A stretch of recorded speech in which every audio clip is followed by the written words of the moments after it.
Hebrews, Hebrews, Hebrews. This is Prophets of Awakening. This is our reading through the Tanak night, the 13th of August, 2025. We'll be in the book of Leviticus, and we'll be reading chapters 21 through chapter 25.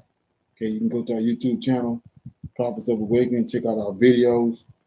We have over 1,000 or so videos that you can look at, examine, get the meat out.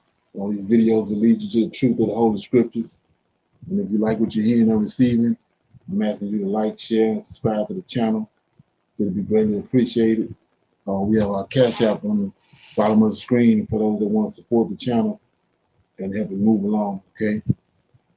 This is a non-Messianic channel, and by that I mean we deal with the Tanak and the Torah.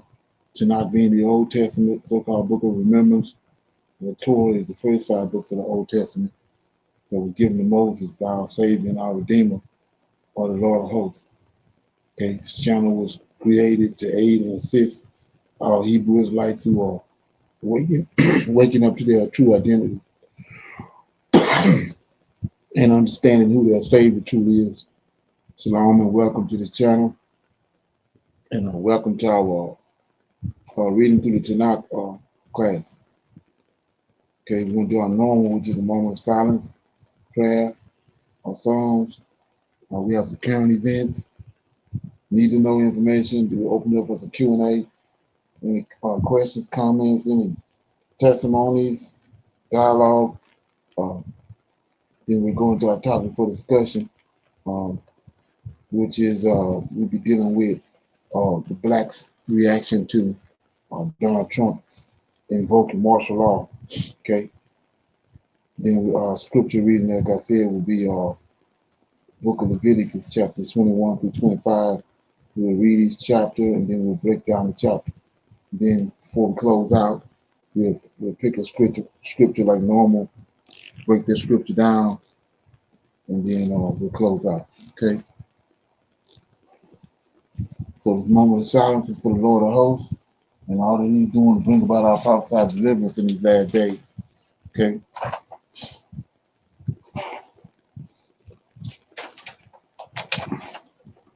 Oh Lord, we come before Thee at this time, thanking You for Your knowledge and for the understanding that You have given us up to this point. Oh Lord, we see Thy hand in the affairs of the world. And we know and understand that what You have spoken in the past will surely come to pass. Turn not Thy face from us, but hearken unto this plea. Hearken, O Lord, and do. Okay? All praises unto You. So with that being said, I'm going to read a song right quick.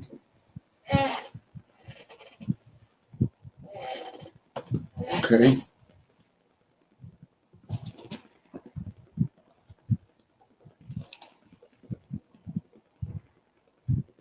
Okay, I'll read Psalm 43. It's Psalm 43 is a prayer for deliverance from the ungodly. Judge me, O God. Plead my cause against an ungodly nation, or deliver me from deceitful and unjust man. For Thou art the God of my strength. Why doest Thou cast me off? Why go I a mourning because of the oppression of the enemy? O send out Thy light and Thy truth. Let them lead me. Let them bring me into Thy holy hill and to Thy tabernacles. Then will I go unto the altar of God, unto God my exceedingly joy. Yea, upon the harp will I praise Thee, O God, my God. Why art Thou cast down, O my soul, and why art Thou disquieted within me? Hope in God, for I shall yet praise Him, who is the help of my countenance and my God. Okay, so that was Psalm 43, a prayer for deliverance from the ungodly. Okay, and like I said before, previous classes, that verse 5 is, this is David talking, right? He says to his soul, why art thou cast down, O my soul, and why art thou disquieted within me? Hope in God, for I shall yet praise Him, who is the help of my countenance and my God. So they had, like I said, they had their understanding how to motivate their soul, even though it might be cast down. They had the ability, they understood how to command and direct it. Okay. Something going on with your device, AJ. I don't know what it is. Okay. So with that being said, we're gonna go to our current events, and we'll play them like we normally do, and then we'll break them down.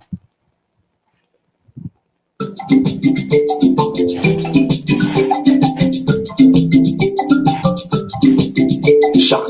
One Africa government cancels all foreign military agreements. Soldiers ordered to leave immediately.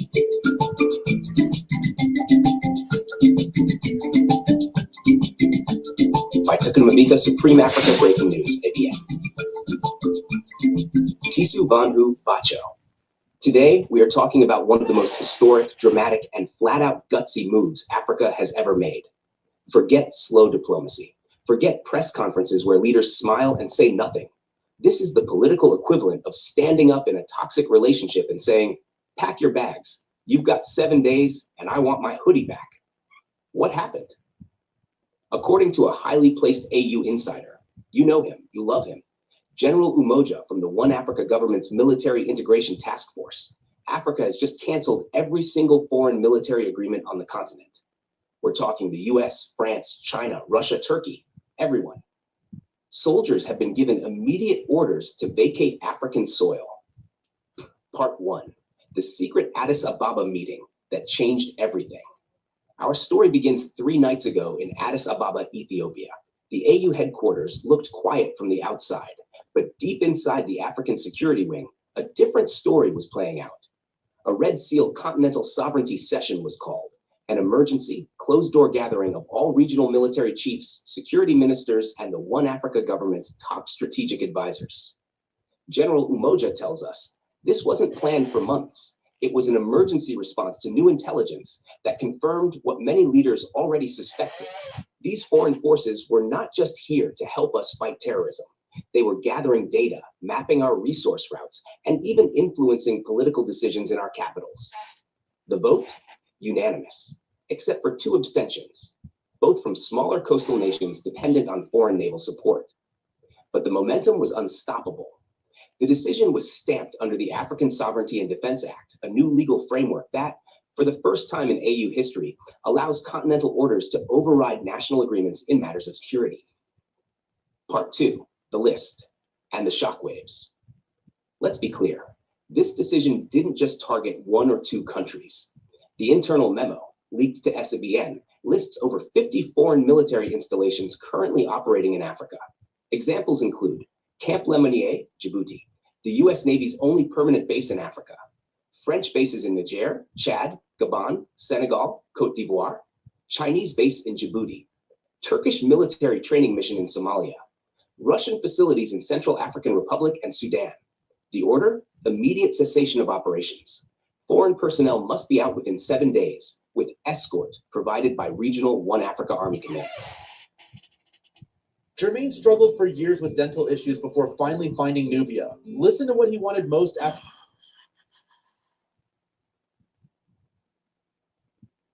Ill trigger. Why now? Our other insider, Chairman Shadow, says the breaking point came after a classified AU counterintelligence report revealed that at least 3 foreign bases had been running undeclared surveillance programs on African ministers and AU officials. These were not rogue soldiers, Chairman Shadow insists. These were official intelligence operations disguised as counterterrorism efforts. It was a sovereignty breach at the highest level. Even worse, the report alleges that resource transport routes for rare earth minerals in East and Central Africa were being monitored, not for African benefit, but to secure supply chains for industries in the West and Asia. Part 4, the military reaction. The One Africa Army wasted no time. Just hours after the vote, armored convoys rolled toward key installations. In Kenya, One Africa forces were spotted near the Manda Bay airfield, a known US drone operations hub. In Senegal, AU-flagged vehicles entered the outskirts of a French training camp. General Umoja says, "We are not here to fight them. We are here to escort them home. They came in as partners. They will leave as guests." but they will leave.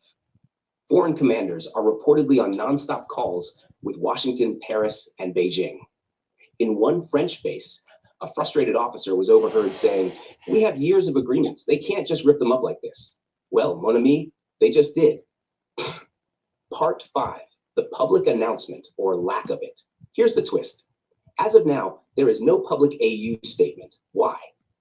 According to insiders, the strategy is to act first, announce later. One Africa government wants foreign soldiers gone before the media storm hits. The official announcement is expected 14 days from now, by which point most troops will already be in the air heading home. This is not a Twitter-friendly move. This is a chessboard masterstroke. Part 6, the historical context.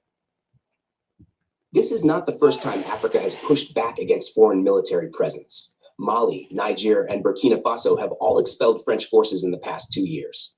But this is the first time the entire continent, through the AU framework, has acted together.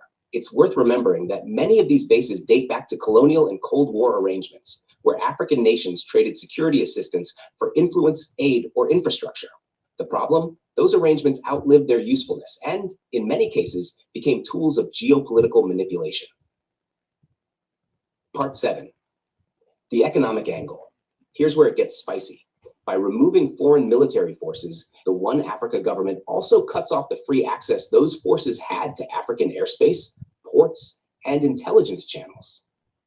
African leaders see this as a step toward protecting Afro-gold trade routes, which will become critical once the continental gold-backed currency launches in 2026.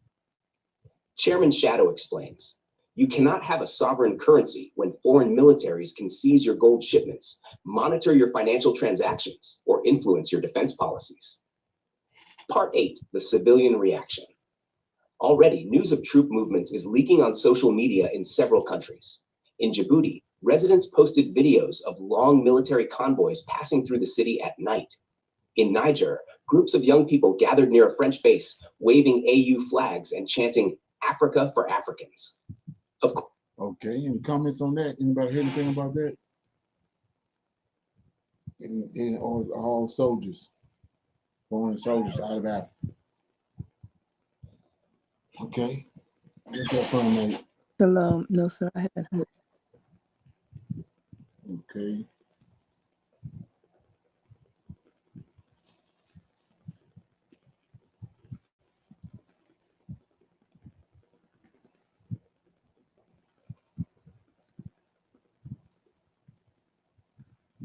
Thought this right here was pretty interesting.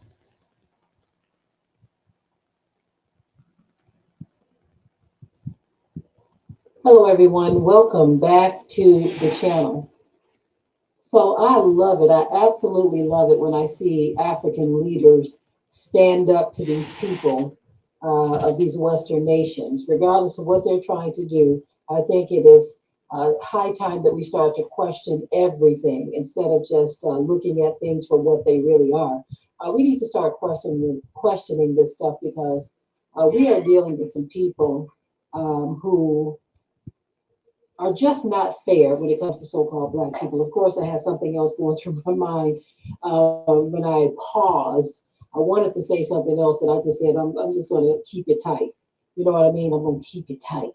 What I was about to say was right, but I wanted to censor myself on that because sometimes evil just don't describe what I'm talking about. Wicked just ain't a strong enough word anymore. I'm just telling you that we are dealing with something where the scripture describes it as principalities and powers and spiritual wickedness in high places. This is what we wrestle against, right? Too many times we look at I'm talking about the Namibia president, Netumbo Nandi-Ndaitwah. She has officially rejected a proposal from the Bill and Melinda Gates Foundation. They wanted to conduct clinical trials. Clinical trials. Isn't that something? Right? And I'm saying to myself, who do you think you are? First of all, these clinical trials are of a long-term hormonal interim device, right? Designed to prevent pregnancy for up to 8 years. In other words, they want to sterilize them. Let me say that again for the people in the back. Bill and Melinda Gates wants to sterilize them folks. And the Namibia president, she said, no, you ain't coming over here trying to experiment on our folks over here. Get your garbage out of here. We don't need it. We don't need it. Anyway, before continuing on, I want you all to go ahead and share this video so that others can tap in on this topic too.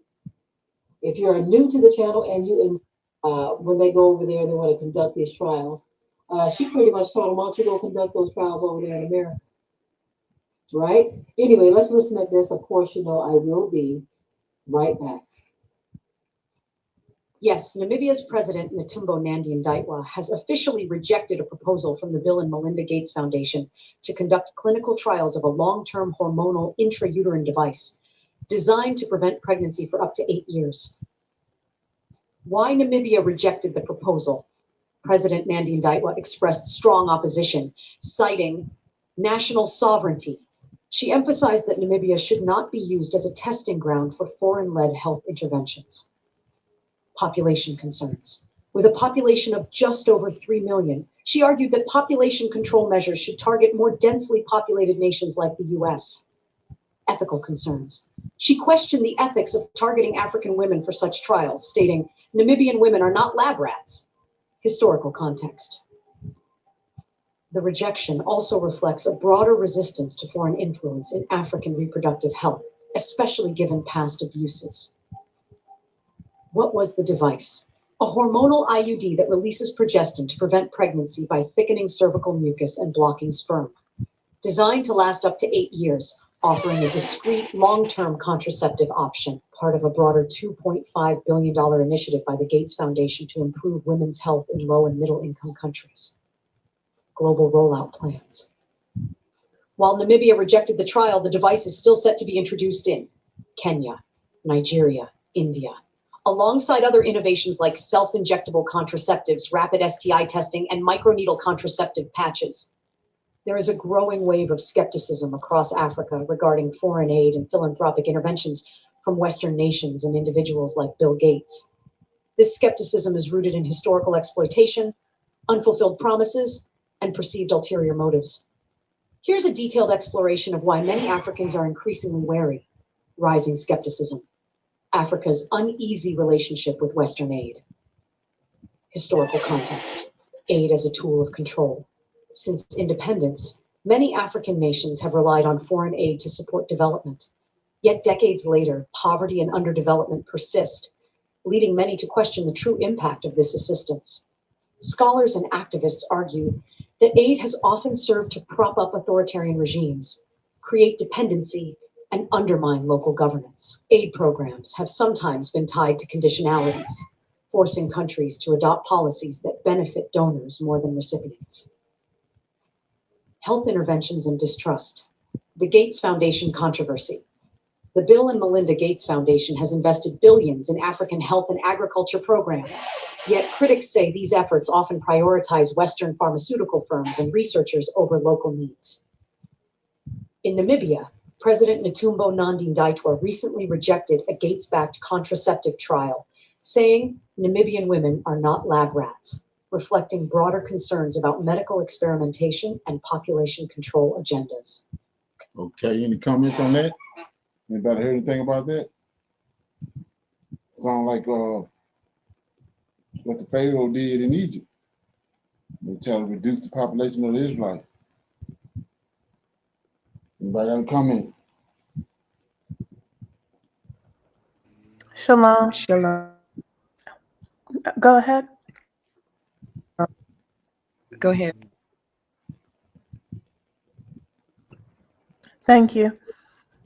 I was going to say it reminds me of a Tuskegee, the just guinea pigs, and then also just agreeing with you, putting things in people with the belief that it's something that it's not, just to get rid of them. Right, again, 8 years? Why would you want to reduce a woman from having babies for 8 years? That's pretty much the time she have to give birth to children. That's Exactly. Crazy. Yeah, that's crazy. Anybody else? Shalom. I don't know, which I saw in 2012. Bill Gates said that was too many people here. And then he mentioned COVID-19, and he said there will be a reduction of people in the United States. And then 12 years later, here we had the COVID, which took away.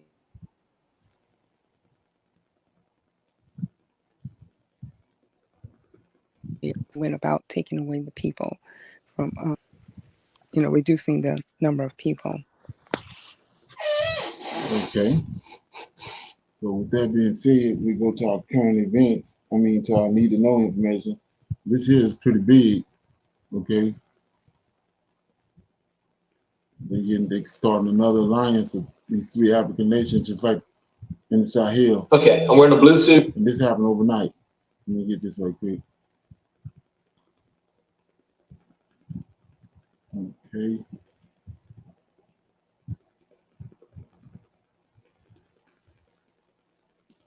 Africa. For a new country is emerging in the southern Africa, and it is made up of 3 countries which are now throwing the West into panic. At the heart of this seismic upheaval stands Namibia's fearless lioness, President Netumbo Nandi-Ndaitwah, a titan whose audacious leadership has set the continent ablaze with a vision of unity, sovereignty, and unapologetic defiance. Sworn in as Namibia's first female president on March 21st, 2025, Nandi-Ndaitwah has wasted no time in dismantling the colonial shackles that have bound Africa for centuries. Her latest masterstroke, a revolutionary pact with Zambian President Hakainde Hichilema to allow citizens to cross their shared border using only national identity cards, has sent shockwaves rippling across Africa and beyond, striking terror into the hearts of Western powers. This is not just a policy. It is a bold declaration of African emancipation, a direct assault on the neo-colonial order that has plundered the continent's wealth for far too long. With Namibia, Zambia, and Botswana forging a mineral-rich Southern African alliance, the West's worst nightmare is coming to life. A united Africa, led by a fearless woman who refuses to bow, is rising to reclaim its destiny. Nandi-Ndaitwah is not just shaking the West. She is shattering their illusions of control, and they are scrambling to extinguish the flames of her revolution. On October the 24th, 2023, during Zambia's 59th Independence Day celebrations in Windhoek, Namibia's Minister of Home Affairs, Immigration, Safety and Security, Albert Kawana, unveiled a groundbreaking initiative that will echo through the ages. Namibian and Zambian citizens will soon traverse their shared border using only national identity cards. Soon, Zambian nationals will be able to enter Namibia using just their ID cards, Kawana proclaimed. We are working to phase out the requirement for passports between our 2 countries. This is no mere administrative tweak. It is a radical reimagining of African borders designed to liberate the masses from the oppressive, costly passport system, a relic of colonial division that has long hindered the free movement of people. This revolutionary pact builds on a similar agreement between Namibia and Botswana, which already allows citizens to cross borders with national IDs. By extending this model to Zambia, Nandi-Ndaitwah is positioning Namibia as the vanguard of regional integration within the Southern African Development Community, SADC. The national ID card, accessible to nearly every citizen, becomes a symbol of empowerment, enabling farmers, traders, and families, especially the poorest among them, to move freely, trade effortlessly, and strengthen cultural ties. This initiative dismantles the artificial barriers erected by colonial powers, fostering a sense of African brotherhood that transcends borders drawn in Berlin in 1884. The economic implications are profound. The Namibia-Zambia agreement aligns with the Walvis Bay and Lubumbashi Development Corridor, a critical trade route connecting Namibia's Atlantic port to Zambia's copper-rich heartland and the Democratic Republic of Congo. By simplifying cross-border movement, this pact will boost trade, tourism, and investment, creating a vibrant economic ecosystem that prioritizes African prosperity. It is a direct challenge to the Western-dominated global trade system, which has long relied on Africa's fragmentation to extract its resources. With Namibia's uranium and oil, Zambia's copper, and Botswana's diamonds, this emerging Southern African bloc is poised to become an economic juggernaut, threatening the West's stranglehold on the continent's wealth. At the forefront of this revolution stands President Netumbo Nandi-Ndaitwah, a 72-year-old veteran of Namibia's liberation struggle, whose courage and vision are reshaping Africa's future. A stalwart of the Southwest Africa People's Organization, SWAPO, Nandi-Ndaitwah joined the fight against apartheid South Africa as a teenager in the 1960s, enduring exile in Zambia, Tanzania, the Soviet Union, and the United Kingdom.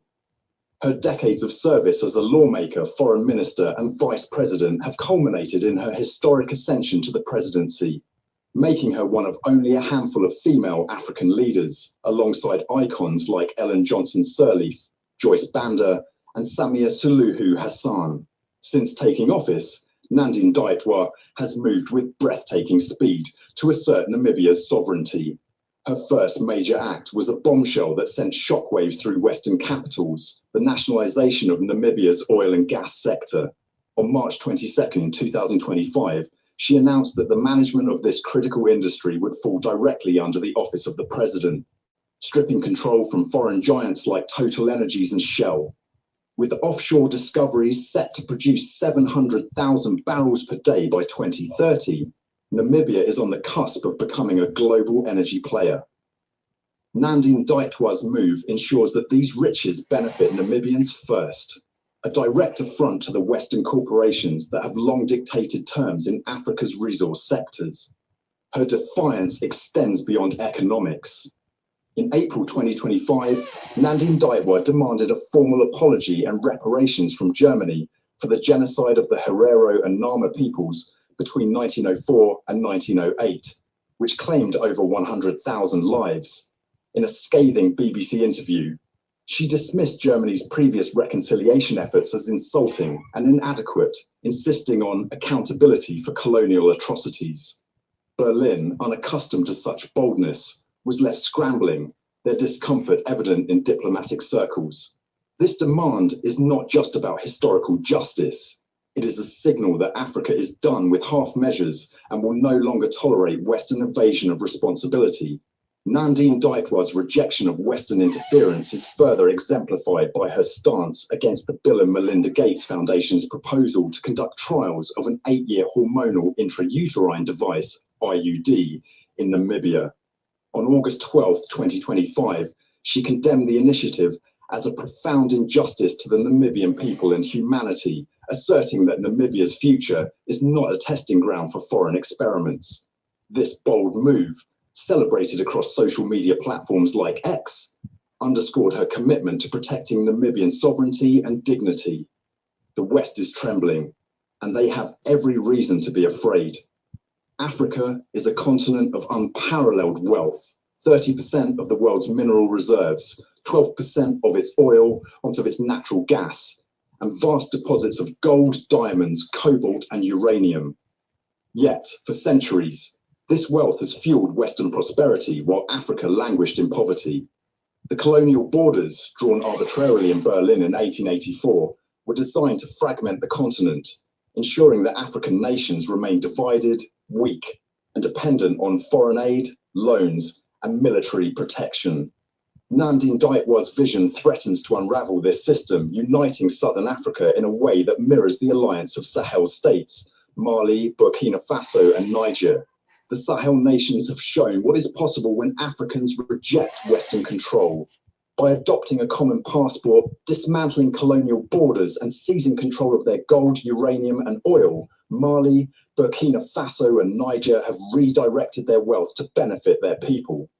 Their defiance has sent shockwaves through Paris, Washington, and London, where leaders fear the ripple effects of African unity. Burkina Faso's agricultural reforms under Captain Ibrahim Traoré, Mali's nationalization of mining, and Niger's reclamation of uranium have proven that African nations can thrive when they prioritize their own interests.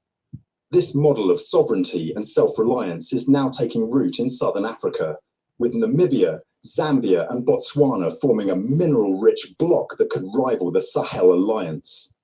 Okay, any comments on that? Just when they thought that was it, they got another 3-pack coming up. Anybody got any comments on that? Okay. So with that being said, I'll open it up for some questions, comments, any dialogue. Anybody got anything they want to talk about? Chop it up. Anything they heard?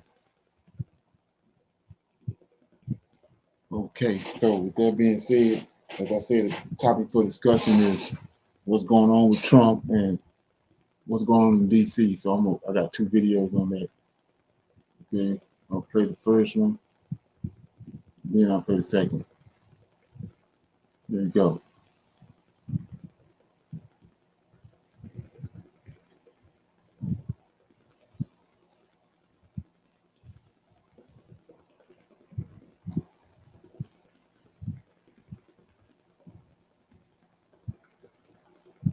What's the best way to build an income stream?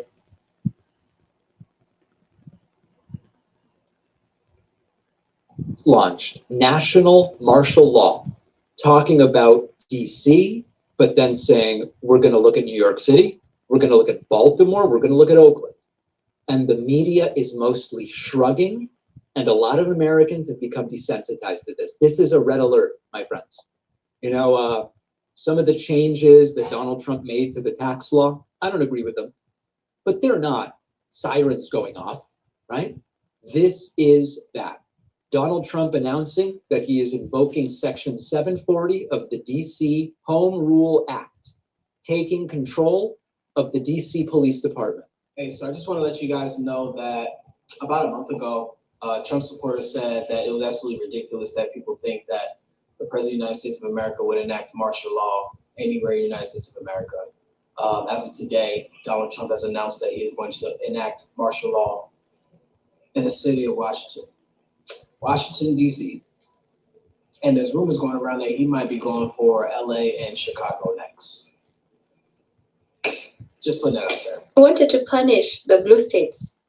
Ladies and gentlemen, it is believed on these streets that I've been walking on here on the internet, people were saying US is under martial law and everybody should be concerned. Because yes, especially DC is under heavy deployment from the National Guards, and the military police itself is under, someone is trying to control it. And I don't know if I'm overthinking this, but I see something that is very weird. It started with Memphis. Donald Trump said he made up lies. The black people asked him, specifically him, to send the police over there because they were not feeling safe. And I know of all people, black people, to ask Donald Trump for safety when they know his record of being abrasive. I don't know about that. But yeah, apparently he said he's not going to stop with DC alone. He's coming for Baltimore. He's coming for Philly. He's coming for New York and more other black cities. So I don't know if I'm just overthinking this, but is this a punishment? Is he trying to really, really provoke something? Regardless of the fact that actually the statistics are showing that crime has been low in DC, like 30%, especially the statistics of 2024. He still had to force this on the people. We have to look at some of the videos and clips and reactions of people and what they think. He's kicking the homeless people off the streets. He already said he's going to criminalize being homeless. He's going to abduct those people, put them in prison, push them in mental institutions. And looks like, yeah, the chances here. Let's watch this, come back and talk about it. Do me a favor, like the video. Let me know what you think in the comment section if you're from DC. Is it what he's saying it is, or there's a bit of exaggeration? I'll be back.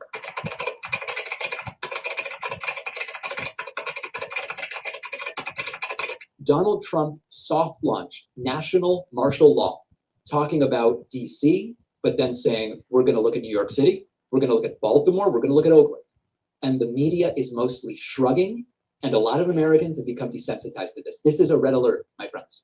You know, some of the changes that Donald Trump made to the tax law, I don't agree with them, but they're not sirens going off, right? This is that. Donald Trump announcing that he is invoking Section 740 of the DC Home Rule Act, taking control of the DC Police Department. Listen to this. And worse. This is Liberation Day in DC, and we're going to take our capital back. We're taking it back.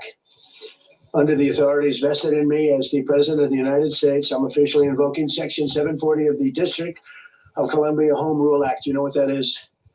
And placing the DC Metropolitan Police Department under direct federal control, and you'll be meeting the people that will be directly involved with that. Very good people, but they're tough, and they know what's happening. There is no more dry run. It is happening right now. And I know that no matter what I cover, some people write in and they say, David, you're downplaying the threat. And others write in and say, David, you're hyperbolically overplaying the threat. This is an authoritarian nightmare, and you only need to listen to Trump. Go straight to the source. I always say, CAPS, critically analyze primary sources. Go and listen to the full press conference, and you will see that there is no context that could make this okay, other than Trump saying before all of it, the next 45 minutes, I'm just going to be saying things I don't really mean. That's the only context that could mitigate this. Here is Trump saying, we are going to use the language of violence, which is the language they understand. Until you knock the hell out of them, because it's the only language they understand. But they fought back against law enforcement last night, and they're not going to be fighting back long, because I've instructed them and told them whatever happens, you know, they love to spit in the face of the police as the police are standing up there in uniform. They're standing and they're screaming at them an inch away from their face, and then they start spitting in their face. And I said, you tell them, you spit and we hit, and they can hit real hard. So Cottage Cheese Chief announced during his little press conference that he's also going to enact his little officially unofficial martial law in DC, NYC, Baltimore, and Oakland. Now, being the neurodivergent that I am, I can't help but have pattern recognition. So let me show you the mayors of these 4 cities. Tell me if you notice a pattern. This is the DC mayor. This is the NYC mayor, the Baltimore mayor, and the Oakland mayor. Don't you find that suspicious? Anybody noticing a pattern here? I hope our alien cousins at Nassau comes against us, because it's getting very anti-Black around here. And I'm sick of it. And once again, no matter what y'all do, we are not running to the streets.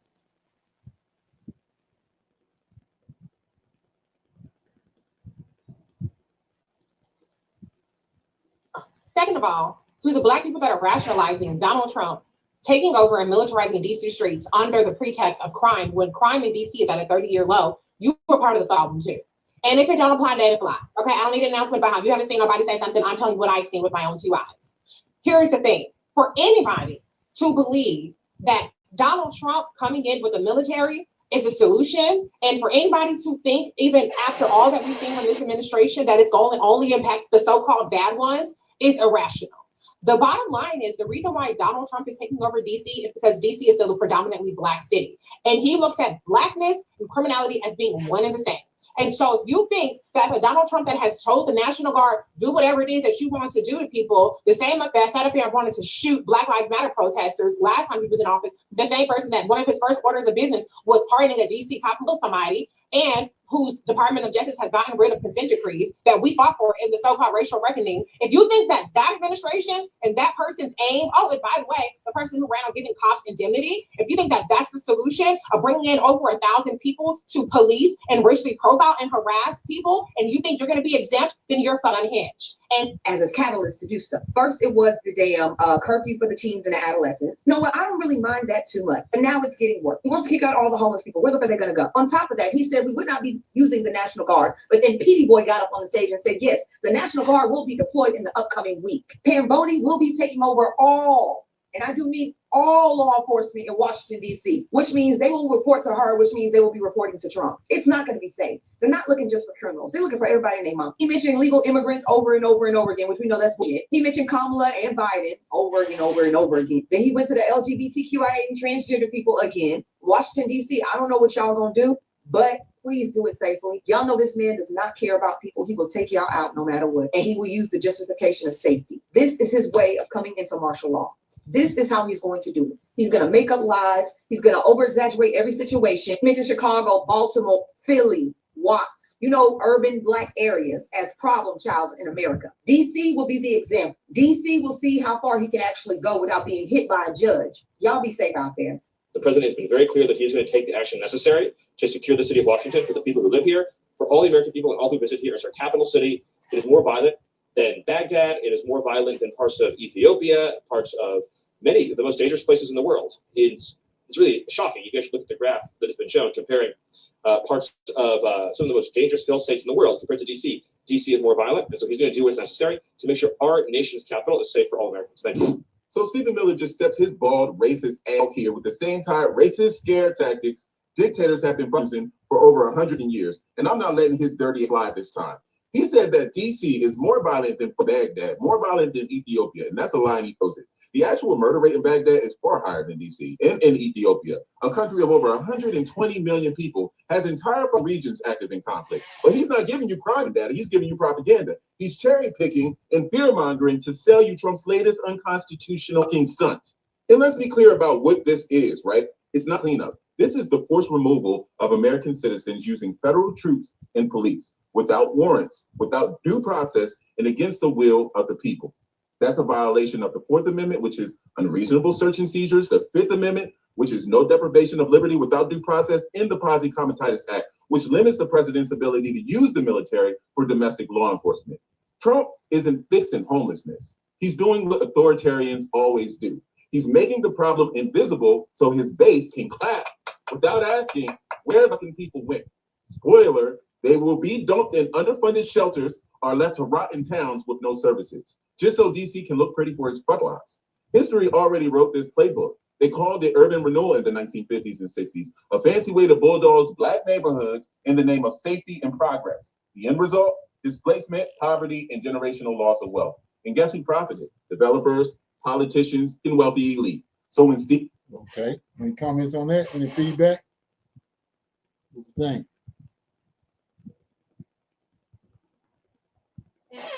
Okay, got another one.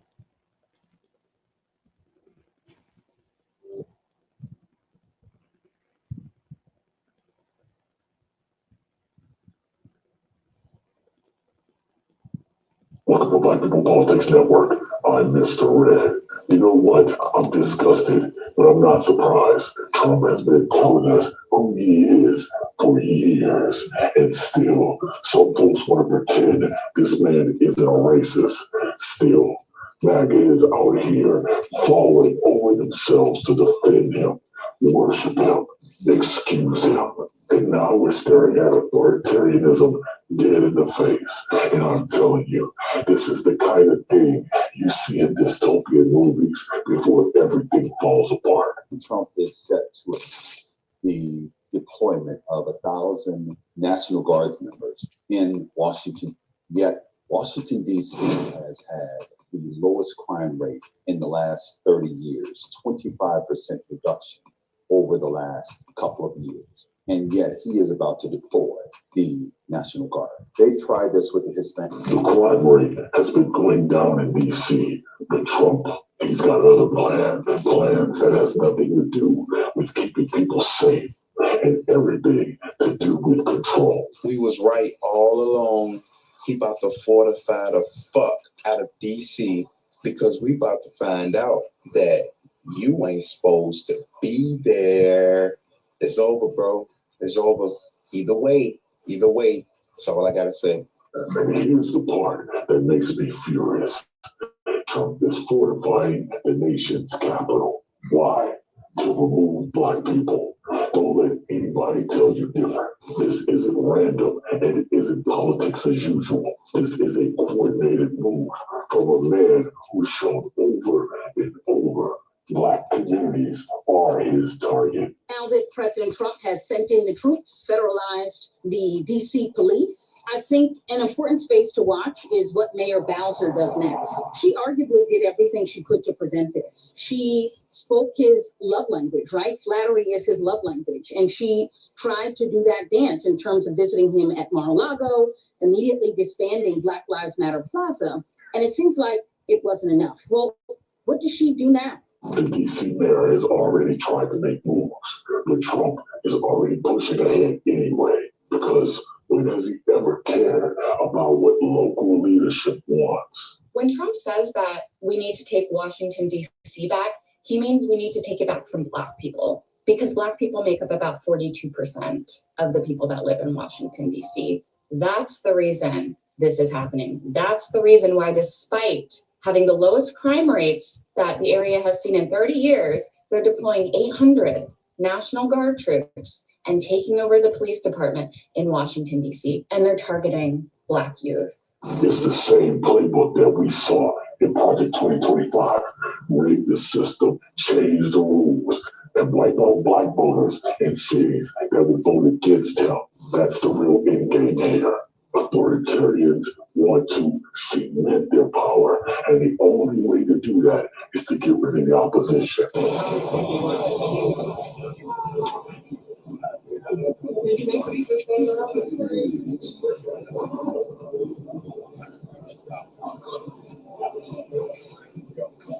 Listen, I know that the military has to follow the orders of the president, but this isn't the kind of mission I signed up for when I served.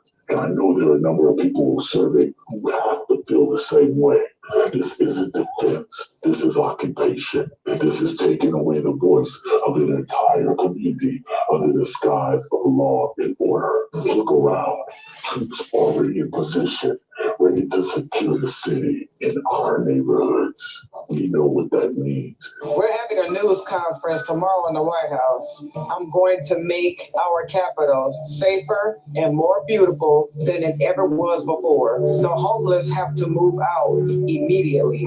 We will give you places to stay, but far from the capital. The criminals, you don't have to move out. We're going to put you in jail where you belong. It's all going to happen very fast, just like the border. We went from pouring in to zero in the last few months. This will be easier. Be prepared. There will be no Mr. Nice Guy. We want our capital back. Thank you for your attention to this matter. We posted that shit up. This sick, diabolical plan, pass a tax bill, create more homeless and more sick people, and use that crisis to clean up the streets. You really think that sweep won't include us? Again, Black people have always been the target. I believe that we may be past the point of no return on this authoritarian regime, but we have never passed the point of fighting back. The MAGA may have fallen for the con, but we don't have to, because the more we see, the more we know. We've got to stand up, stay informed, and never let them take our voices away. Stay vigilant. Okay. Any comments on any of that? Anybody got any feedback? What you think? Shalom. I think it's a total mess. As far as them coming in, and like you say, how are they going to control that? By giving a martial law for people to not be able to leave their homes at a certain time, or they patrol the streets, and who's to say who's the people that is criminal? They're doing it just like the ISIS. How you can tell these people are criminals? Today I looked at over in Europe, they're wanting to do the face recognitions again. They put up a lot of cameras through the streets, and they have vans sitting out with their cameras on it to give face recognition. So if it comes up that person is in jail, or have been in jail, or have a warrant or whatever, they'll get out their vehicles and try to arrest them. So that right there, I don't know how they're going to do in DC, how they're going to say who's who. But if they're targeting Black people and they make up 42% of DC, what's going to happen with the unemployment and things of that sort? They're basically running the town or running that area if it's that many Blacks there and working. Okay, anybody else? Feedback? Yes, sir. Shalom, everyone. I'm in awe that he keeps doing things. I don't know why, but I am in awe that he just keeps doing things. So apparently this can be done by any president. I know one of my thoughts was, well, why wasn't this done during the January 6th event? And I've noticed that on social media too. If you're really calling on basically yourself to lead the police and law enforcement there, plus bring military forces there, could you not have done that when it was needed at the White House? But whatever he's using to do this is something that was like allowed back in 73, but he's the first president to use it. And it's supposed to be for an emergency for 30 days. And I feel like he's going to make an emergencies appear every 30 days, regardless of what it is. He's going to say he needs to use it again because even now he's using it. And this man has done so many things that nobody can keep up to actually take him to court. Like there's always a legal issue with every other thing he's doing. So I don't even think the justice system is going to be able to catch him until he calls an emergency another 30 days. I still haven't heard what the emergency is. I'm so confused about how this is allowed. I'm very confused, but here we are. If his numbers don't match the numbers, then why are we still allowing this to happen? Right. Yeah, so if you go back and to, like I said before, way back to 13 colonies, Edomites here. Columbus came here. This Edomite, they came here and took this land. The Jews, the Edomites, the ones killed off the Indians with the blankets and all that. They the ones done all that. I don't know if anybody remember the video I played where back when JFK and the Cuban crisis came with the missiles, the guy was talking about what happened where JFK went. The White House is, the area around the White House is surrounded by Jews. That's who control America. And it tells us that in the scriptures that it's a harlot controlling the four beasts. So it's these Edomites. So, like I said, look how he went through, 32 counts of this very same thing that's happening now. Like you just said. The very same thing he was accused of attacking the White House. Now he had 32 felonies, won the presidency. Now he up there putting White House, putting DC under lockdown. The same guy that 4, 5, 6 years ago they was getting ready to lock up. So it's not him, it's these Edomites that supersedes the law. They supersede the judicial system and all that. They controlling it, and he's a boy. That's why he's able to get away with all the things he's getting away with. The same thing with Hitler. The same people, they forefathers, they dictated what Hitler done. Same thing with Napoleon. So it's not about him. It's about the power that's over him. He got a green light to do it, and they want to disassemble this place. And that's what they're doing. They're using him to do it. Like I said, it's absurd. What he done on January 6th, and now this same nut bucket is up there calling himself locking down DC. Come on, this is crazy. It makes no sense whatsoever. Mm-hmm. Like I said,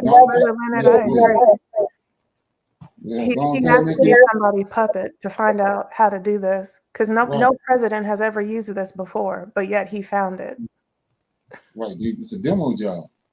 And like I said before, you got to look at it. Even back then, back during the plantation times, they was always frightened, and they couldn't even sleep at night because the plantation was surrounded with way more blacks on the plantation than them.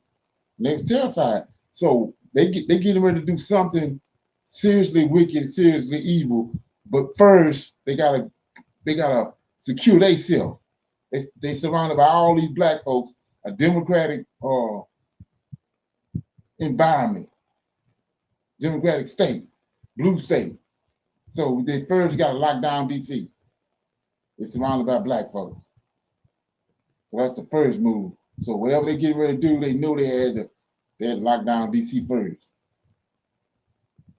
That's what that's all about. They get ready to do something diabolical. But they can't, like I said, they can't be sitting there with all these black folks right next door to them. So they gotta lock that down first. Get the army in there and lock it down first. Anybody got any comments? Any other comments before we start reading? Okay. So with that being said, we're gonna go to Leviticus chapter 21. We'll get it.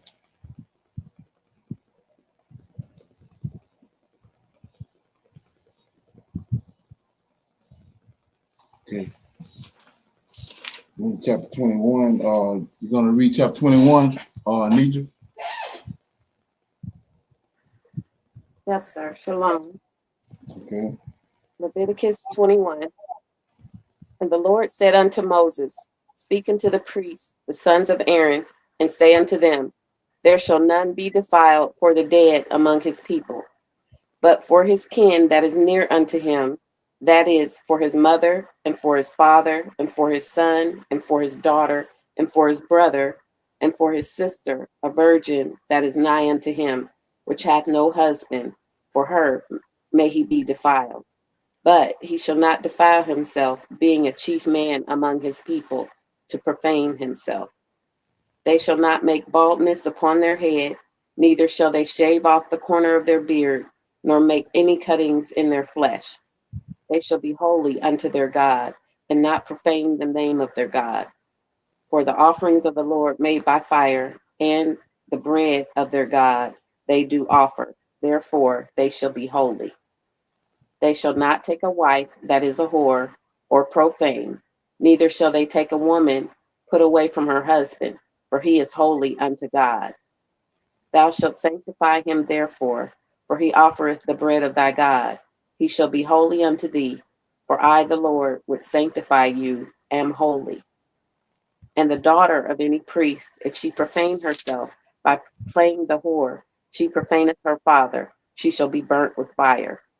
And he that is the high priest among his brethren, upon whose head the anointing oil was poured, and is consecrated to put on the garments, shall not uncover his head, nor rend his clothes. Neither shall he go into any dead body, nor defile himself for his father or for his mother. Neither shall he go out of the sanctuary, nor profane the sanctuary of his God, for the crown of the anointing oil of his God is upon him. I am the Lord. And he shall take a wife in her virginity, a widow or a divorced woman, or profane, or a harlot, these shall he not take, but he shall take a virgin of his own people to wife. Neither shall he profane his seed among his people, for I, the Lord, do sanctify him. And the Lord spake unto Moses, saying, speak unto Aaron, saying, whosoever he be of thy seed in their generations that hath any blemish, let him not approach to offer the bread of his God. For whatsoever man he be that hath a blemish, he shall not approach, a blind man, or lame, or he that hath a flat nose, or anything superfluous, or a man that is broken-footed, or broken-handed, or crook-backed, or a dwarf, or that hath a blemish in his eye, or be scurvy, or scabbed, or have his stones broken. No man that hath a blemish of the seed of Aaron the priest shall come nigh to offer the offerings of the Lord made by fire.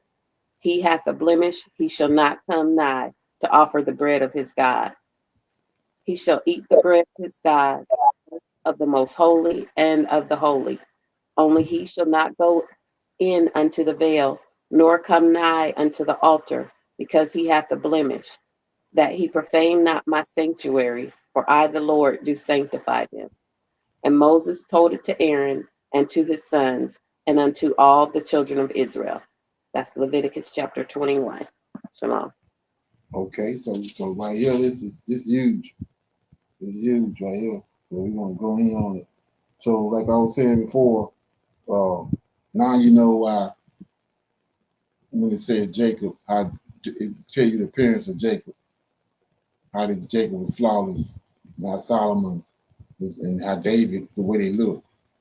And the reason why all the women, it wasn't just Potiphar's wife that flipped out on Joseph. When you go to the book of Jubilees, all Egyptian women flipped out on him. They wanted to know. They was it's like this, they had the little high society groups, and she was one of those people in that group, and they was want to know what was wrong with her. What did Joseph do to her? The reason why she flipped out like that, and she was telling them that he how he looked, his disposition and everything. And so when they saw him, they all flipped out on him. But this is the reason why right here. So I'm gonna read it again. First, I'm gonna deal with this first. It says, verse 3. Say, for his sister his sister a virgin that is nigh unto him, which he has had no husband. For her may he be defiled. So right here we see that when you start talking about the priesthood, I was telling you how Most High says that he gonna hide his face from us. Well, this is what he done right here. You ain't getting no more righteous priesthood defiled. And I told you how he shut the temple down. Had Antioch people come destroy the temple, ran us off the land. That's how he and had them just come with the New Testament. With JC, all that was to hide his face from us. He used them to do it. So anyway, right here, verse 4. But he shall, this the priest, it's the holiness of the priest. But he shall not defile himself, being a chief man among his people, to profane himself. So you can't deal, it's a lot in this. Go to Adam, after what happened to Eve. Then Adam came back and went into her again. He defiled himself. Okay, anyway, verse 5. They shall not make baldness upon their head, neither shall they shave off the corners of their beard, nor make any cuttings in their flesh, and they shall be holy unto their God. So here go to Revelation of the suffering servant right here. These priests and these Levites, right? He says, they shall be holy unto their God, Lord of hosts. There goes your suffering servant right there. And not profane the name of their God, for the offering of the Lord made by fire and the bread of their God, they shall do, they do offer. Therefore, they shall be holy. They shall not take a wife that is a whore or profane, neither shall they take a woman put away from her husband, for he is holy unto her God. It's the he right here in Isaiah 53, right here. Thou shalt sanctify him, therefore, and he offereth the bread of thy God, and he shall be holy unto thee. For I, the Lord, which sanctify you, am holy. So there goes your self-servant right here. He holy, they holy. There goes your self-servant. 9. And the daughter of any priest, here you go. Daughter of any priest, if she profane herself by playing the harlot, she profaned her father. She shall be burnt with fire. Try that now. Okay? If you want to. 10. And he that is a high priest among his brethren, upon whose head the anointing oil was poured. And this is concentrated to put on the garments. They go to garments. Isaiah 53, 52, 13, 14, and 15. It's all right here. So he says, neither shall he go into any dead body, nor defile himself for his father or his mother. So what he talking about when they die? After they pass away, he can't go deal with them. The way we got it set up now. Okay. Then 12, neither shall he go out of the sanctuary, nor profane the sanctuary of his God, for the crown of the anointing oil of his God is upon him. I am the Lord, and he shall take a wife in her virginity. This is what I mean right here. So you gotta take the wife he get, she can't be compromised. So if you do, then all the kids compromised. They go to priesthood. That's how he hid his face once. Okay. Anyway, 14, a widow or a divorced woman or profaned or harlot, these shall he not take, but he shall take a virgin of his own people to wife. He ain't say a half-assed virgin. He said she got to take a virgin. Because like I said, that I was telling you about what the Egyptians said about what the Ankh is. The Ankh is a Egyptian man and an Egyptian woman that come together. No, and neither one of them has had sex and have a baby. Same thing right here. Neither shall he profane his seed. You go to his children right here. Neither shall he profane his seed among his people, for the Lord do sanctify him. So if he get a woman other than a virgin, then the seed profane. That's where we at. Okay. And the Lord spake unto Moses, saying, speak unto Aaron, saying, whosoever he be of the seed in their generation that have any blemish. Here we go. So just let you know why we look the way we look. He says, so he can't make this law if you ain't got some Negroes that don't have no blemishes. So he says, speak unto Aaron, saying, whosoever he be of thy seed in their generation that have any blemish, let him not approach. See that? Let him not approach, or let him not approach to offer the bread of his God. So that means you got to be a truckload of Negroes that's perfect. Okay? Say, for whatsoever man he be that have a blemish, he shall not approach. A blind man or a lame or he that have a flat nose. Come on. That's the man in the South. Come on. They have a flat nose or for anything superstitious. Or a man that is broken footed or broken handed or crook back or dwarf or that have a blemish in his eyes or be scurvy or scab or have his stones broken. So how you get all this? Intermingling with the Gentiles. That's how you get these people. Like I said before, it's men there that don't have none of this. They're perfect. Came down through the lineage from Adam. But the ones that intermingle and it's in there, that's how you get all this. When you read this is a perfect definition of the Gentiles. Okay? Read it again. For whatsoever man be that have a blemish, he shall not approach to a blind man, a lame man. Go back to David. When he took the Jebusites, he says David so hate the blind, a lame and the blind, right? So that means that wasn't no lame and the blind before that. Okay, so he says, for whatsoever man he be that have a blemish, he shall not approach a blind man or a lame, or he that have a flat nose, or anything superstitious. That means big ass ears, big feet, all that. Big ears, or a man that is broken footed or broken heart. All this describe the Gentiles, Canaanites, or crook or back, or dwarf, or that have a blemish in his eye, or be scurvy or scab, or have his stones broken. That's his testes. Okay. no man that have a blemish of the seed of Aaron, the priest should come nigh to offer offerings of the Lord made by fire. He have a blemish, he shall not come nigh to offer bread of his God. So let's look at this right quick. This is devastating. So JC, you got a son, right? Look what he say. It's crazy. 21. No man that have a blemish is 21. This for all the Christians, Hebrew Christians.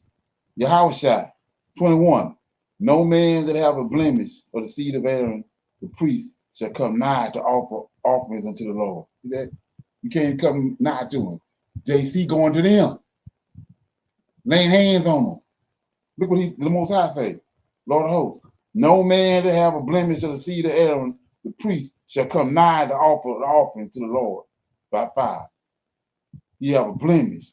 He shall not come nigh offer the bread of God. Check that out now. Let that ferment. He shall eat the bread of God, both of the Most High and of the holy. Only he shall not go in until the veil, nor come nigh unto the altar, because he have a blemish, that he profane not any sanctuary, for I the Lord do sanctify them. And Moses told it unto Aaron and his sons and unto all his children of Israel. Any comments? Come on. That's a doozy. Everybody good on that? No comments? Okay, chapter 22, Brittany, I was thinking, Brittany? Yes, sir. I You can. want to read that? Okay. Leviticus 22. And the Lord spake unto Moses, saying, Speak unto Aaron and to his sons, that they separate themselves from the holy things of the children of Israel, and that they profane not my holy name, and those things which they hallow unto me. I am the Lord. Say unto them, Whosoever he be of all your seed among your generations, that goeth unto the holy things which the children of Israel hallow unto the Lord, having his uncleanness upon him, that soul shall be cut off from my presence. I am the Lord.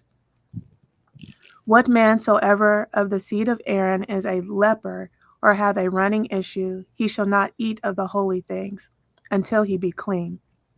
And whoso toucheth anything that is unclean by the dead, or a man whose seed goeth from him, or whosoever toucheth any creeping thing, whereby he may be made unclean, or a man of whom he may take uncleanness, whatsoever uncleanness he hath, the soul which hath touched any such shall be unclean until even, and shall not eat of the holy things, unless he wash his flesh with water.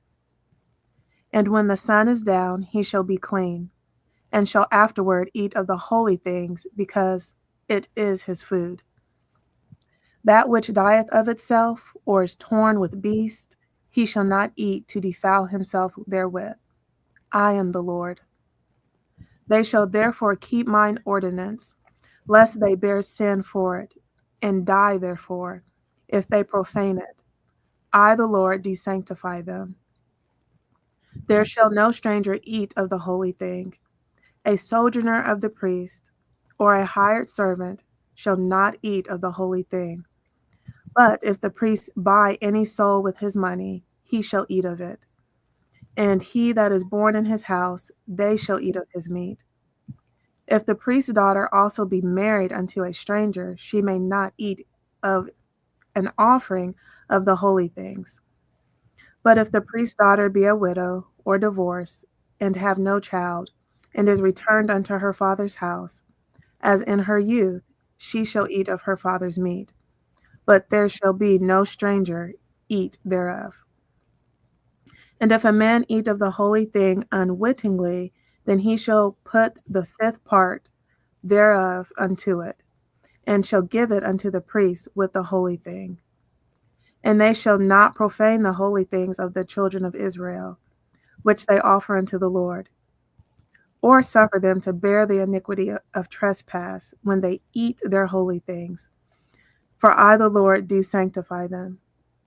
And the Lord spake unto Moses, saying, Speak unto Aaron, and to his sons, and unto the children of Israel, and say unto them, Whatsoever he be of the house of Israel, or of the strangers in Israel, that will offer his oblation for all his vows, and for all his freewill offerings, which they will offer unto the Lord for a burnt offering, ye shall offer at your own will a male without blemish, of the beeves, of the sheeps, or of the goats. But whatsoever hath a blemish, that shall ye not offer, for it shall not be acceptable for you. For whosoever offereth a sacrifice of peace offerings unto the Lord to accomplish his vow, or a freewill offering in beeves or sheeps, it shall be perfect to be accepted, but there shall be no blemish therein. Verse 22, blind or broken or maimed or having wind or scurvy or scabbed, ye shall not offer these unto the Lord, nor make an offering by fire of them upon the altar unto the Lord. Either a bullock or a lamb that hath anything superfluous or lacking in his parts, thou mayest offer for a freewill offering, but for a vow it shall not be accepted. Ye shall not offer unto the Lord that which is bruised, or crushed, or broken, or cut, neither shall ye make any offering thereof in your land. Neither from a stranger's hand shall ye offer the bread of your God of any of these, because their corruption is in them, and blemishes be in them. They shall not be accepted for you. And the Lord spake unto Moses, saying, When a bullock or a sheep or a goat is brought forth, then it shall be 7 days under the dam, and from the 8th day and thenceforth it shall be accepted for an offering made by fire unto the Lord. And whether it be a cow or ewe, ye shall not kill it and her young both in 1 day. And when ye will offer a sacrifice of thanksgiving unto the Lord, offer it at your own will. On the same day it shall be eaten up. Ye shall leave none of it until the morrow. I am the Lord. Therefore shall ye keep my commandments, and do them. I am the Lord. Neither shall ye profane my holy name, but I will be hallowed among the children of Israel. I am the Lord which hallow you, that brought you out of the land of Egypt to be your God. I am the Lord. And that's Leviticus 22. Okay, you got feedback on that?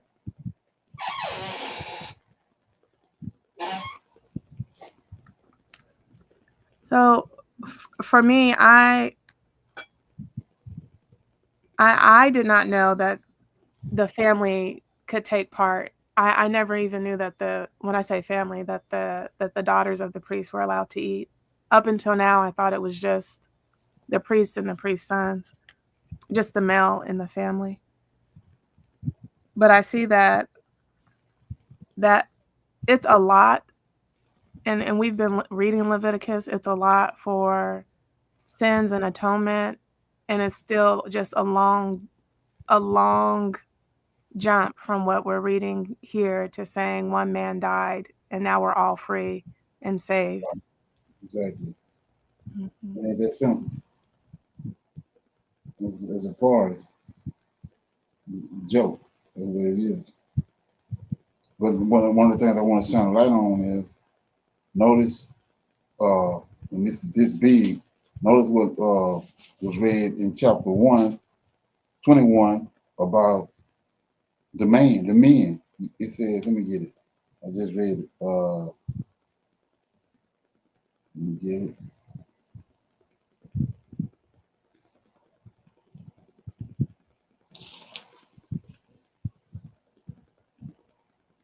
Yeah, it says in Leviticus 21, starting at 18.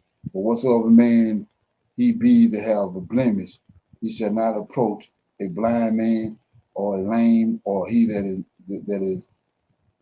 have a flat nose or anything superficial, or a man that is broken-footed, broken-handed, or crooked back, or dwarf, or that have a blemish in his eyes, or scurvy or scab. He have his bones broken. No man that have a blemish in the seed of Aaron or the priesthood shall come nigh. So these people right here, we know they came from Adam. They came from Adam's lineage. You know, he made a man, he made some more people in Genesis 6. In Genesis chapter 1, verse 26, he made a man and a woman. Then he formed the man. These people right here, these Levites, they came from him. So how did they get this? How did they get this in their lineage? Because they intermingle. But my point is this: it's a man he formed, right? And when you get, by the time you get to Leviticus chapter 21, you got men that got these defects on them, right? So you go to Genesis chapter 2, the animals. This is where the joke come in with JC. You go to Genesis chapter 2. I'm always going here. So go to chapter 2, and it says, verse 17, and the Lord, verse 18, the Lord God said, it is not good for man that he should be alone, right? I will make him a helpmeet for him. So you assume this the woman. But you go to verse 19, and out of the ground, just like he took Adam out of the ground. It's a man he took out of the ground and formed him. Right here, 19. Out of the ground, the Lord God formed every beast of the field, every fowl of the air, and brought them unto Adam, and Adam for Adam to see what he would call them, and whatsoever Adam called every living creature, that was the name. So these the animals, formed animals, the ones that's being offered up, that can be offered up, the lamb, the goat, all that. These formed animals. So when you go to 21, you see by the time you get to chapter 21, you got people with crooked backs, dwarfs, and all that. Well, look over here in verse chapter 22. Look at the animals. He says, verse 19, ye shall offer at your own will a male without blemish, these animals, the ones I just showed you, of the beeves, of the sheep, of the goats. These are the ones that was formed. They brought to Adam named it. But whatsoever have a blemish, that shall he not offer, for it shall be not be acceptable for you. And whosoever offers a sacrifice of a peace offering unto the Lord, to accomplish his vow, or free will offering in beeves or sheep. Let me get it. Sheep, it shall be perfect. Look at that. It shall be perfect to be accepted. So back to the man. It's men that was perfect. I want you to know that. So it shall be perfect to be accepted. There shall be no blemish therein. Now here go the animals, same as the man. Blind, or broken, or maimed, or having a wean, or scurvy, or scab. You shall not offer these to the Lord, nor make an offering by fire of them upon the altar unto the Lord.